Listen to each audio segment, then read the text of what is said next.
lagi sama Mama Yum di sini. Terima kasih sudah mampir ke channel YouTube aku dan sampai di video ini. Oke, kali ini aku mau cerita nih tentang seorang kakek yang sayang banget sama cucunya. Kayak semua kakek gitu ya. Cuman ada sesuatu yang berbeda. Jadi ceritanya ini kisah nyata sih dari papaku sendiri. Jadi dari yangkungnya anak-anak gitu. Nah, gimana cerita lengkapnya? Langsung aja tonton videonya sampai habis, jangan di skip. Dan juga yang belum subscribe, langsung subscribe dan juga nyalakan lonceng notifikasi supaya kamu tidak ketinggalan cerita seru setiap minggunya. Jadi ceritanya adalah pada suatu hari, ya kan anaknya dua ya, aku ya, ada Joan sama Levi. Nah kebetulan memang saat itu lagi agak-agak rempong, jadi aku lagi fokus ke Levi. Terus tiba-tiba aku tuh lihat papaku itu lagi nyuapin Joan. Ya gimana ya, aku merasa jarang aja sih ngelihat ada, ya kalau bisa tidak merepotkan gitu kan. Tapi ketika papaku nyuapin Joan itu aku langsung bilang, papaku nyuapin Joan gitu kan. Ya pemandangan agak asing aja karena biasanya kan mamaku ya yang suapin Joan. Terus aku tanya lah gitu loh, babe dulang Joan? Ya terus jawab sama papa, ya rapopo no, mau aku mbien pas kowe cilik ra tau. Oh, jadi ini kayak ada sebuah poin sendiri gitu kan. Sebuah poin dimana papaku itu kan sampai aku SMP itu baru papa setiap hari pulang. Jadi sebelumnya memang papa di Semarang, mama sama kami berdua itu di Jogja. Jadi baliknya itu seminggu 2 kali. Dulu sih aku ingat Rabu sama Sabtu.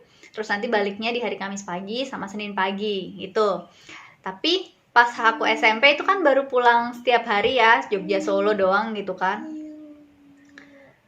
Jadi kayak aku tuh baru, oh ternyata selain teorinya kakek dan nenek itu memang lebih sayang sama cucu, lebih lemah, lembut sama cucu daripada ke anaknya, itu ada satu momen, satu perasaan dari Yangkung gitu kan, dari papaku ini pengen ngegantiin yang dulu tidak sempat dilakuin sama kami berdua anaknya. Jadi sekarang dilakuin sama cucunya gitu loh. Jadi kayak ada yang ingin dituker gitu loh. Ya udah, jadi kalau misalnya Eyang mau apa sama anak, oh ya udah gitu. Oh ya monggo gitu. Jadi memang nggak terlalu strict banget sama aturan kami gitu kan. Misalnya kami berdua mau mendidik Joan dan Levi seperti ini, misalnya ada larang-larangan gitu. Tapi ketika sama Eyangnya lebih lebih longgar gitu ya nggak apa-apa, karena aku sendiri pun tahu gitu. Papaku tuh ada pengen rasa yang seperti itu gitu. Jadi yang dulu mungkin nggak sempet mandiin aku, nggak sempet nyuapin aku gitu kan, nggak sempet ngantar sekolah, itu tergantikan sama anak-anakku yang sekarang. Karena yang stay di Jogja itu kan mereka berdua, jadi yang sering kontak sama Eyang. Begitu pula kalau misalnya sepupunya anak dari masku ini balik dari Jakarta tuh, wah itu udah mau siapin apa, pengen apa, semuanya pokoknya gimana caranya biar cucunya tuh betah gitu kan. Kalau bisa semuanya disuapin sama Eyang, main sama Eyang, semuanya pengennya tuh bisa kayak gitu sama cucu-cucunya. Karena ya itulah, jadi salah satu salah satu kesedihan ketika berjauhan, tidak ketemu anak setiap hari itu memang seperti itu. Tapi ya kalau misalnya sehat, diberikan panjang umur, masih ketemu sama cucu, nah itu nanti tuh akan digantikan ke cucunya. Yang dulu nggak sempet itu digantiin ke cucunya. Jadi kalau misalnya ada nih teman-teman yang orang tuanya sama kayak papahku gitu, jangan terlalu strict, jangan terlalu kencang aturan-aturannya. Kalau mau dilonggarin sama Eyang ya nggak apa-apa, selama itu masih jalurnya ya monggo gitu. Karena sebenarnya Eyang pun juga mungkin ada juga kan, ada orang tua yang sibuk bekerja zaman dulu, berjuang untuk anak-anaknya gitu.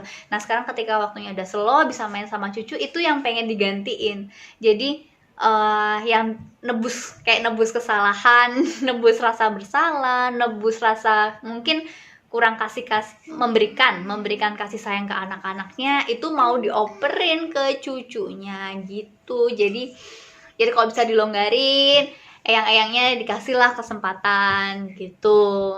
Ya kalau misalnya kalian mau demo, dulu aku sama anaknya dikerasin, dipukul, dicubit, dimarah-marahin gini-gini, sama cucunya lembek gitu. Mungkin kita pun gitu besok gitu kan. Kita sama anak-anak kita sekarang mungkin kasih aturan tegas A B C D, terus nggak boleh ini, nggak boleh ini, nggak boleh ini, nggak gini, nggak gini, nggak gini gitu kan. Tapi besok kalau misalnya sama kita punya cucu, ya bisa aja loh kita lembek gitu kan, kayak orang tua kita yang udah jadi eyang-eyang.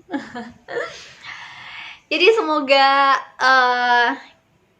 bisa dimaklumi karena setiap keluarga itu punya tantangannya sendiri, punya ujiannya masing-masing gitu. Jadi ya kita nggak pernah tahu dulu orang tua kita punya ujian apa, punya tantangan apa, punya visi misi apa gitu. Nah sekarang kita pun seperti itu. Jadi ya kita menghargai, menghormati dulu mereka membentuk keluarganya seperti itu, dan sekarang kita pun akan membentuk keluarga kita seperti itu. Ya monggo saling menghormati, saling menghargai aja. Selama itu masih di jalur yang baik, selama itu tidak negatif gitu mah ayo aja gitu. Jadi yang masih LDM tidak apa-apa, karena kita semua pasti tahu ada yang sedang diperjuangkan di balik jarak dan waktu yang berlalu itu gitu. Oke, sampai sini dulu ceritanya. Ketemu lagi minggu depan atau minggu depannya lagi. Semoga bisa tiap minggu kasih sharing-sharing info nih, sharing-sharing cerita gitu kan. Dari aku sendiri, pengalamanku sendiri, ataupun dari teman-teman yang lain mungkin, atau mungkin yang lagi viral-viral yang perlu kita angkat, kita diskusikan bareng. Kalau mau bisa banget nih tulis di kolom komentar mau cerita apa atau mau komen apa, silahkan. Dan jangan lupa aku ingetin buat subscribe dan juga nyalakan lonceng notifikasi. Sampai ketemu di video selanjutnya. Bye-bye.